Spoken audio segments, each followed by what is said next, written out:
face and denim from the 80s. Someone keeps blocking my way. I can't feel farther away. Wait on a moment to say that I want you.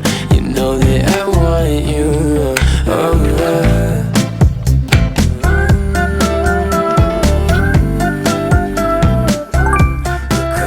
Good morning everyone! Welcome back to another vlog! And today guys is day off na naman po. And syempre kapag day off, nakakapag-vlog ako.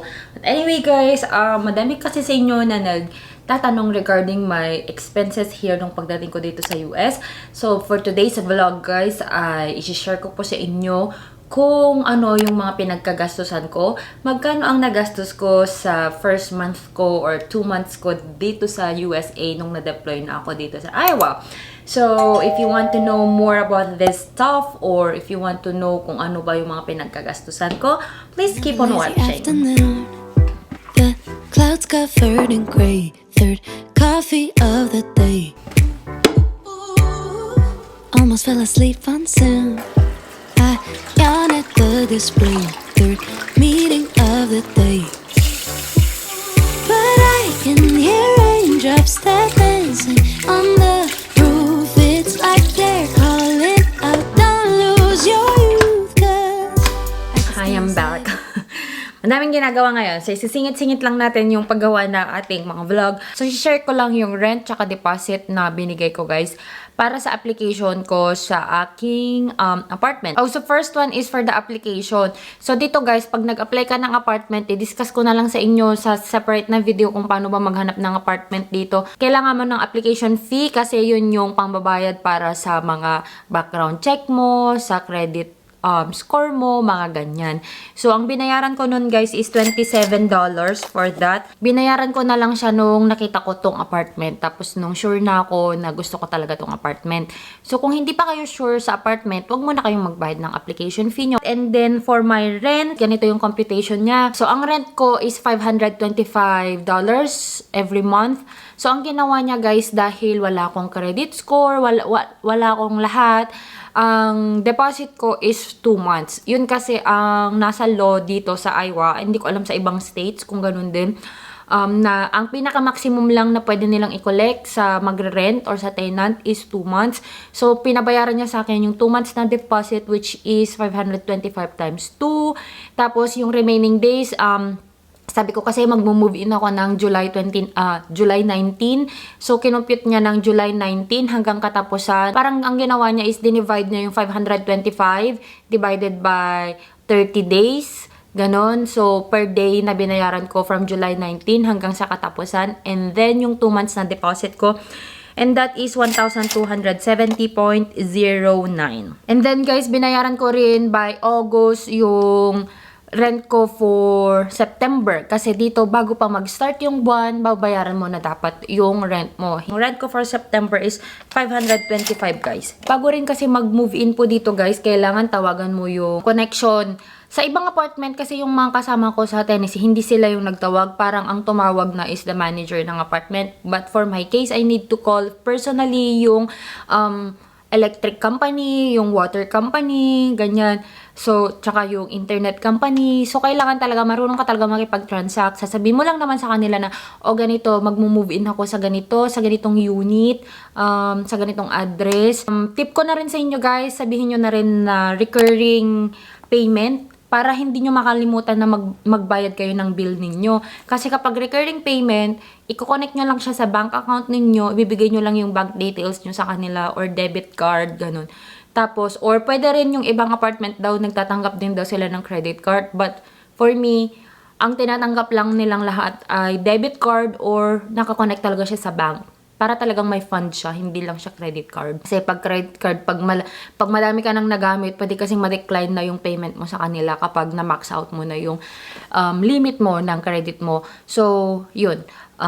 Recurring payment, yung tanongin nyo sa kanila kung meron sila para hindi na kayo pumupunta sa office o kaya hindi kayo nagtatransfer every month. Kasi makakalimutan nyo talaga yung bill ninyo sa dami na nang ginagawa pagdating nyo dito, guys. So, recurring payment is is a must. Ayan. Sa pagpapakabit ko guys ng water ko dito, hindi actually siya kinabit eh. Parang opening lang eh. Kasi meron naman na silang mga connection dito.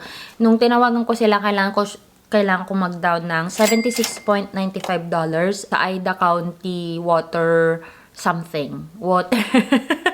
Parang ano ba, may nilad, parang ganun. And then guys, nagbayad din po ako ng $25.68 sa water softener kasi itong apartment guys, meron silang water softener and yung water softener ay hindi po provided ng apartment. Nire-rent lang siya sa isang water softener company. So, kailangan kapag tumira ka dito dahil nire-require din naman ng owner na kailangan may water softener ka, kailangan mo magbayad ng rent sa kanila. This one guys, hindi siya recurring payment. Kaya medyo nainis ako. Hindi na, medyo nakakalimutan ko siyang bayaran. Buti na lang mababait lang naman sila. Okay lang yan, ganun. Kaya kung minsan gusto ko bayaran ko na yung pang 2 months ko para hindi ko ulit makalimutan ng the next month. Ganun. So, the payment for that is $25.68 for the first month. Kasi bumili na rin ako ng salt na kailangan ilagay sa water softener. Kung nakita nyo na yung mga previous na vlogs ko noon pa last year, pinakita ko ata yung water softener na kailangan. Kasi yun guys, actually maganda yun. Sabi ko nga kay Mac, pag magpapatay ng bahay sa Pilipinas or magpapagawa, parang maganda na may water softener ka kasi hindi masisira yung mga tubo, tapos hindi siya harsh sa buhok, sa skin, ganyan. Very soft lahat. Soft water talaga siya. Hindi siya yung basta para siyang napaka-slimy. Para siyang nagsabon ka ng Dove. Tapos, walang mga latak ng tubig, ganyan, na nagyayellow, ganun. So, okay siya. And then, guys, for my first bill of electric naman, electric/gas. Kasi isang company lang yung nag-provide nun. Gas is used for the dryer. Usually, gas is used for heater, ganun. So, during that time, guys, dahil summer pa naman, hindi pa ako masyadong nag-aircon kasi okay naman ako sa ceiling fan ko nun. Ang naging bill ko lang is $27.87. Usually cry it all, but why is it always close? Ranging from a movie scene to made up people in my dreams. The last time, if I recall, was a feeling of being alone. I don't know where I'm going isn't far, but in case I go, no need to be stressed. Gotta take it home instead. I really miss the shade of blue. Just take it slow. I'll wait to find love. Better hear the call again. For now I will feel the ocean through.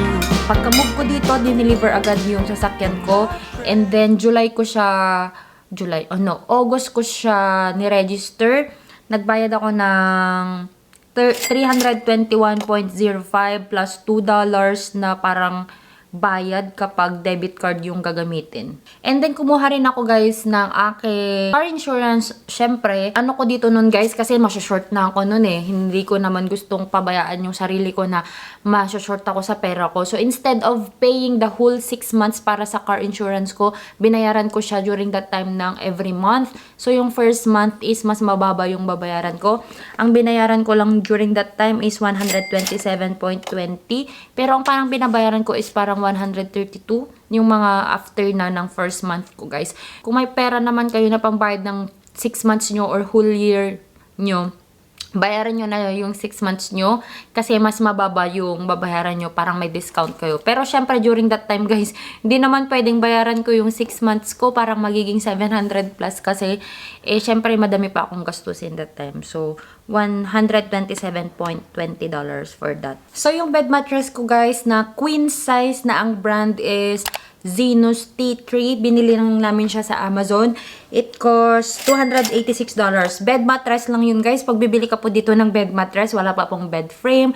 Wala pa yung iba nga wala pang headboard. Yung iba wala pa yung, alam mo yung nilalagay sa ilalim ng mattress, yung kahoy niya, ganun. Yung frame lang talaga, yung iba wala pa yung ganun niya. So, kapag bibili kayo ng mga bed frame guys or ng bed ninyo, basahin yung maigi yung description kasi baka akala nyo kompleto na pero hindi pa pala.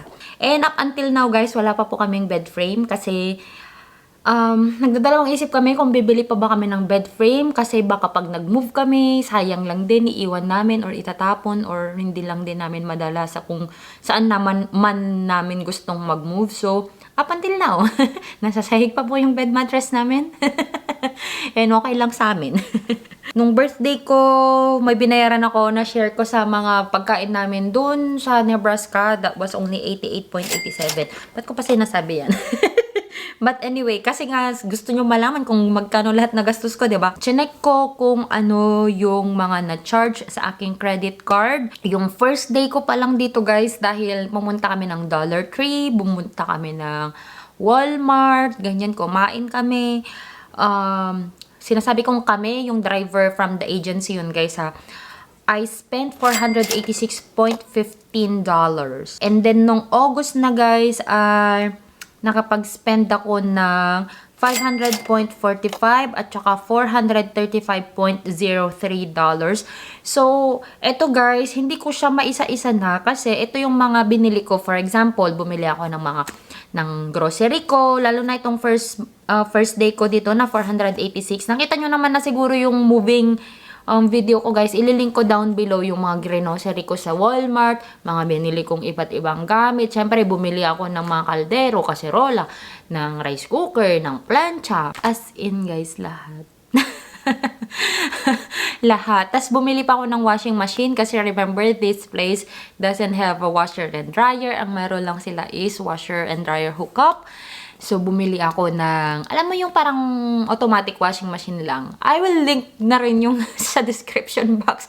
Ang hirap explain, hahaba tong video. Lilink ko lang guys sa description box yung binili ko na washing machine. Tapos guys, hindi ako bumili ng uniform ko. Fortunately, kasi sila mama ko yung nagpadala ng uniform ko. Hindi rin ako bumili ng sapatos ko. Hindi rin ako bumili ng stethoscope ko kasi binigay yun ng kapatid ko. So, yun yung mga bagay lang guys na mga natipid ko kasi fortunate ako during that time na nandyan sila noon, though wala sila na dito sa US, pinapadalhan nila ako from Canada, so hindi na ako bumili. So tip ko rin sa inyo guys, if you're coming here, ang scrub suit po dito, ang pinakamura siguro is yung top is $20, tapos yung pantalon mo $20.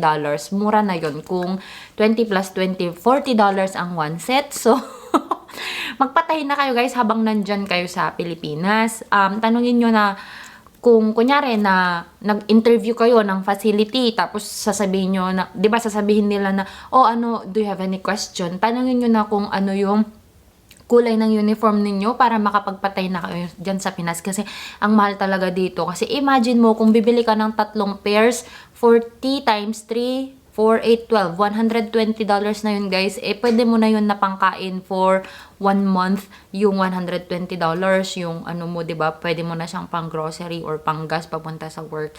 So, yung mga ganong bagay, yung mga pwede nyong matipid kung gusto nyo na magtipid kayo dito. Kasi, alam ko madami sa mga dumarating na mga nurses dito na talagang kulang or konti lang yung nababaon na pocket money. As in, nung kami guys, halos pare-parehas kami noon na ang konti ng pocket money namin. So talagang tipid is the key to success.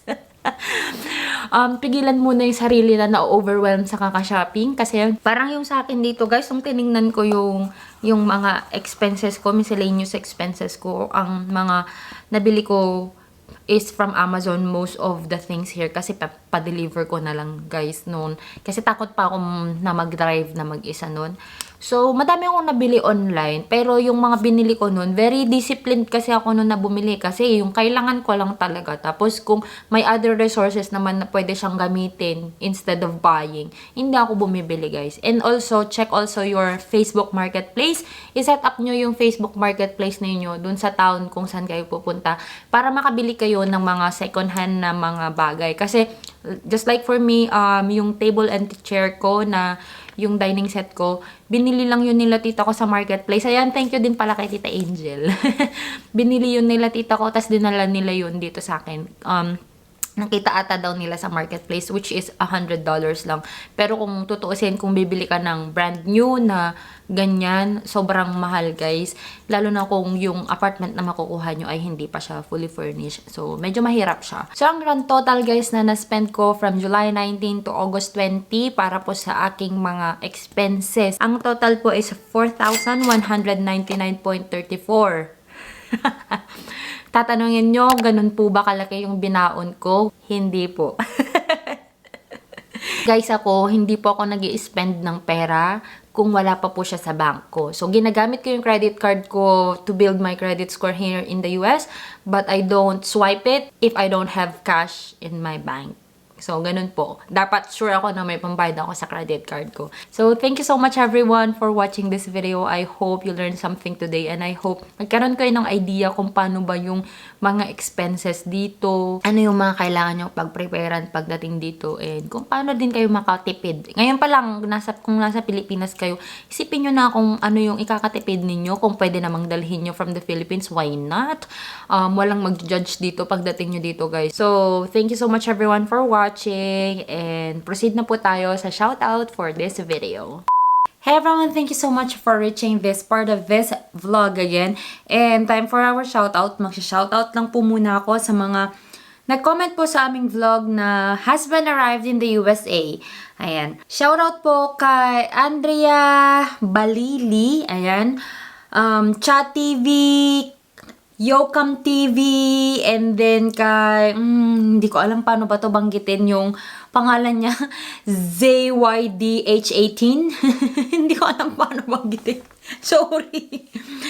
And then, Creepy Things, sana all po, may madadalang husband. Natawa naman ako sa comment mo. And then, kay Ronnie Caberto, it's me, Cherry, Russell Jan Sarile. And then kay Raymond Caberto, Ibrahim Hailil, and shout out din kay Cynthia Orola. Ayan guys, thank you so much everyone sa mga nag-comment po sa aking vlog. And sa mga gusto rin po na masali sa mga future na shoutouts, just comment down below and masasali po kayo niyan eventually basta nakapag-comment kayo before I film the shoutout. Ayan. Thank you so much everyone for watching, and if you haven't subscribed to this channel yet, please do subscribe, and if you haven't followed me yet on my Instagram and on my Facebook, the name is Joy of Mia, and I'll talk to you guys in my next one. Bye! I think it's sweet, she sometimes winks when she laughs. I like the way she dances barefoot in the grass. Yeah, we get